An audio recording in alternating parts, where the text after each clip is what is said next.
Hello, എല്ലാവർക്കും നമ്മുടെ ചാനലിലെ പുതിയൊരു വീഡിയോയിലേക്ക് സ്വാഗതം. നല്ലൊരു രസത്തിന്റെ റെസിപ്പിയാണ് ഇന്ന് നമ്മൾ നോക്കാൻ വേണ്ടി പോകുന്നത്. അപ്പം നല്ല ടേസ്റ്റി ആയിട്ടുള്ള രസം എങ്ങനെ ഉണ്ടാക്കുന്നത് നമുക്ക് നോക്കാം. നമ്മൾ ഈ ചാനൽ അപ്ലോഡ് ചെയ്യുന്ന വീഡിയോസൊക്കെ നിങ്ങൾക്ക് ഇഷ്ടമാണെന്നുണ്ടെങ്കിൽ ചാനൽ സബ്സ്ക്രൈബ് ചെയ്യാനും വീഡിയോസ് ലൈക്ക് ചെയ്യാനും കമൻറ്റ് ചെയ്യാനും ഒന്നും മറക്കരുത് കേട്ടോ.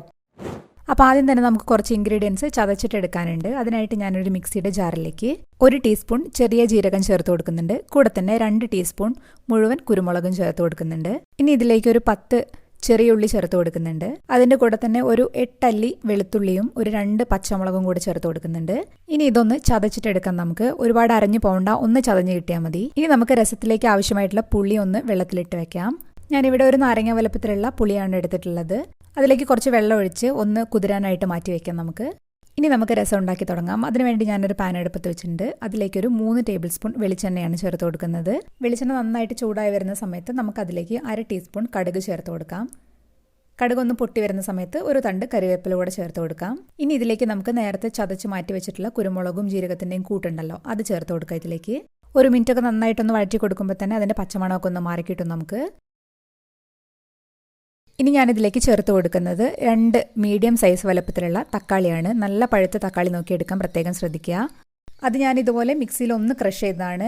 നിങ്ങൾക്ക് വേണമെങ്കിൽ ക്രഷ് ചെയ്യാം, അല്ലെങ്കിൽ കൈ കൊണ്ട് ഒന്ന് ഉടച്ചിട്ട് അത് ചേർത്ത് കൊടുക്കാം. ഒരുപാട് അരഞ്ഞു പോകരുത് കേട്ടോ. തക്കാളിയുടെ കഷ്ണങ്ങൾ നന്നായിട്ട് കാണുകയും വേണം, എന്നാൽ ഒന്ന് ചെറുതായിട്ട് ഉടഞ്ഞു കിട്ടുകയും വേണം. തക്കാളി ചേർത്ത് അതിൻ്റെ കൂടെ തന്നെ ഞാനൊരു 1/2 ടീസ്പൂൺ കാശ്മീരി മുളക് പൊടിയാണ് ചേർത്ത് കൊടുക്കുന്നത്.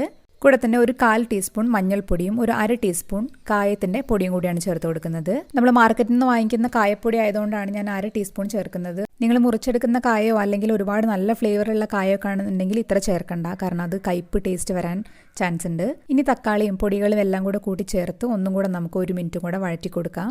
നമ്മൾ തക്കാളി ഒന്ന് ക്രഷ് ചെയ്ത് ചേർത്തുകൊണ്ട് തന്നെ നന്നായിട്ട് തന്നെ പെട്ടെന്ന് ഉടഞ്ഞു കിട്ടിയിട്ടുണ്ട്. ഇനി നമുക്കിതിലേക്ക് ഉപ്പ് ചേർത്ത് കൊടുക്കാം ആവശ്യത്തിനുള്ള. ഞാനിവിടെ 1 ടീസ്പൂൺ ഉപ്പാണ് ഇപ്പോൾ ചേർത്ത് കൊടുക്കുന്നത്. ഉപ്പ് ചേർത്ത് നന്നായിട്ട് ഇളക്കി മിക്സ് ചെയ്തതിന് ശേഷം നമ്മൾ നേരത്തെ കുതിർക്കാനിട്ടിരുന്ന പുളി നന്നായിട്ട് പിഴിഞ്ഞെടുത്തതാണ്, അത് ചേർത്ത് കൊടുക്കാം.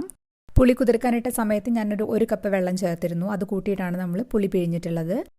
ഇനി നമുക്കിതിലേക്ക് ആവശ്യത്തിനുള്ള വെള്ളം ചേർത്ത് കൊടുക്കാം. ഞാനിവിടെ 2.5 കപ്പാണ് ചേർത്ത് കൊടുക്കുന്നത്. ചൂടുവെള്ളം ഒഴിക്കാൻ പ്രത്യേകം ശ്രദ്ധിക്കുക. അപ്പോൾ ആ പുളി വെള്ളവും നമ്മളിപ്പോൾ ചേർത്ത വെള്ളം കൂടെ കൂട്ടിയിട്ട് ടോട്ടൽ 3.5 കപ്പ് വെള്ളമാണ് ഞാൻ ചേർത്ത് കൊടുത്തിട്ടുള്ളത് കേട്ടോ. ഇനി നമുക്ക് ഈ സമയത്ത് ഉപ്പ് നോക്കിയിട്ട് അഡ്ജസ്റ്റ് ചെയ്യാം. ഞാൻ ഒരു 1/2 ടീസ്പൂണും കൂടെ ഉപ്പ് ചേർത്ത് കൊടുക്കുന്നുണ്ട്. ഇനി നമുക്ക് പുളിയും എരിവും ഒക്കെ ഒന്ന് ബാലൻസ് ചെയ്യാൻ വേണ്ടിയിട്ട് ഇതുപോലെ ചെറിയൊരു കഷ്ണം ശർക്കര ചേർത്ത് കൊടുക്കാം. ഇതുപോലെ ചെറിയൊരു കഷ്ണം മാത്രം ചേർത്താൽ മതിയാവും കേട്ടോ. ഒരുപാട് വലിയ കഷ്ണം ചേർത്ത് കൊടുത്താൽ നമ്മുടെ രസം ഒരുപാട് മധുരമായി പോവും. ഇനി ഇത് തിള വരുന്നത് വരെ ഹൈ ഫ്ലെയിമിലിട്ട് കൊടുക്കാം നമുക്ക്. ഇപ്പം നമ്മുടെ രസമൊക്കെ നന്നായിട്ട് തിളച്ച് വരുന്നുണ്ട്. ഇനി ഇത് മീഡിയം ഫ്ലെയിമിലേക്ക് മാറ്റി ഒരു 5 മിനിറ്റ് നന്നായിട്ടൊന്ന് തിളപ്പിച്ചെടുക്കാം നമുക്ക്. ഇപ്പം നമ്മുടെ രസം തിളയ്ക്കാൻ തുടങ്ങിയിട്ട് ഒരു 5 മിനിറ്റ് ഒക്കെ കഴിഞ്ഞിട്ടുണ്ട്. ഇനി ഇതിലേക്ക് ഒരു വലിയ കൈപ്പിടി മല്ലിയിലയാണ് ചേർത്ത് കൊടുക്കുന്നത്. ഇതുപോലെ മല്ലിയില അരിഞ്ഞതും കൂടെ ചേർത്ത് ഒന്നും കൂടെ ഒന്ന് ഇളക്കി കൊടുത്ത് 1 മിനിറ്റും കൂടെ ഒന്ന് തിളപ്പിച്ചെടുക്കാം. അപ്പം നമ്മുടെ അടിപൊളി ടേസ്റ്റിലുള്ള രസം റെഡി ആയിട്ടുണ്ട്. നല്ല ചൂട് ചോറിൻ്റെ ഒക്കെ കൂടെ ഒഴിച്ച് കഴിക്കാൻ അടിപൊളിയാണ് രസം. അപ്പം നിങ്ങളെല്ലാവരും ഉണ്ടാക്കി നോക്കുക. അഭിപ്രായം കമൻറ്റ് ബോക്സിൽ വന്നിട്ട് പറയാം. നമുക്ക് അടുത്തൊരു ദിവസം വേറൊരു വീഡിയോ ആയിട്ട് വീണ്ടും കാണാം. അതുവരെ ബൈ.